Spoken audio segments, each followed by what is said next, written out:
absolutisht shëmbullor me shtetin në aspektin e taksave, në aspektin e sigurimeve shoqërore dhe shëndetësore, dhe sot kanë një bilanc rritje të qëndrueshme si ai që u prezantua pak më parë. Dhe nga ana tjetër, erdhëm këtu për pikërisht si është rritur kompania, çfarë ka bërë kompania në vite dhe si sot në këtë kompani, si në shumë kompani tjera, ka vende pune të cilat paguen absolutisht njësoj si në Europë. Dhe natyrisht kur them në Europë, kam parasysh Europën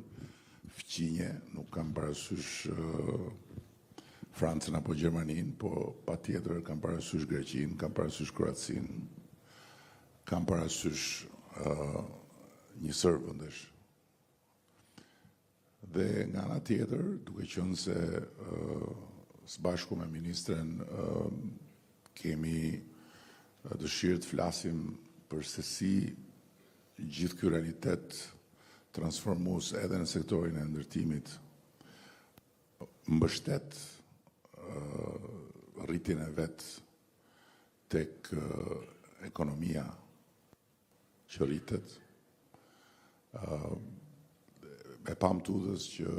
t'i kërkojmë themeluesit kompanisë edhe prezantimin e projektit të ri, dhe kështu bëjmë një diskutim dy anësh, nga njëra anë çfarë është bërë deri tani, dhe nga tjetër një projekt që është një ambicie e të ardhmes, edhe që është pasqyrë e një sektori të ndërtimit i cili në Shqipëri sjell shumë të mira, por nga ana tjetër për fat keq, si çdo gjë në këtë vend që sulmohet kur shfaqet me sukses, që goditet kur shfaqet si ndryshim,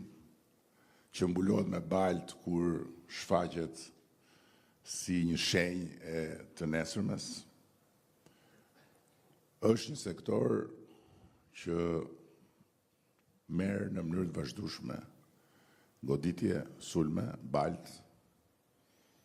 dhe që lëndon një numër të madh protagonistësh të tij. As nuk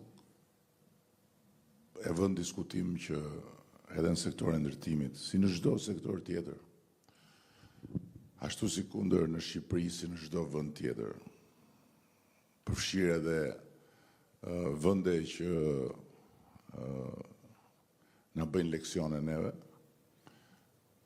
ka probleme,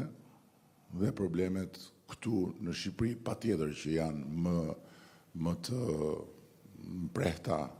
në disa raste se sa që janë në vendet tjera. As nuk e vën diskutim që jo çdo gjë në sektorin e ndërtimit është e pastër, është e qartë si drita e diellit dhe është e çmuar si derisa e dhjetra mira njerëzve që japin jetë këtij sektori. Por ama që këtë sukses evident të Shqipërisë, që këtë transformim të Shqipërisë që sektori i ndërtimit e bën të dukshëm, të prekshëm, me njëherë sa po dikush vjen në Shqipëri, ta fusim në kornizën e krimit, është diçka e neveritshme dhe papranueshme. Ja ku është njëri nga ata që janë pas këtyre projekteve. E kanë të vështirë të tjerë që vinë na vizitojnë, që të besojnë si ka mundësi që Shqipëria mund të bëjë ndërtime të tilla, po punë e madhe fortë se kanë vështirë. Ka shumë arsye pse Shqipëria mundi bëjë ndërtime të tilla dhe janë arsye lehtësisht të lexueshme nga të gjithë ata që duan t'i lexojnë ashtu siç janë. Është e pamundur për disa që ta pranojnë suksesin e Shqipërisë, po punë e madhe fort. Por ama është e pamundur për ne që të pranojmë që shumica dërmuese atyre që investojnë në ndërtim të futen në thesin e baltës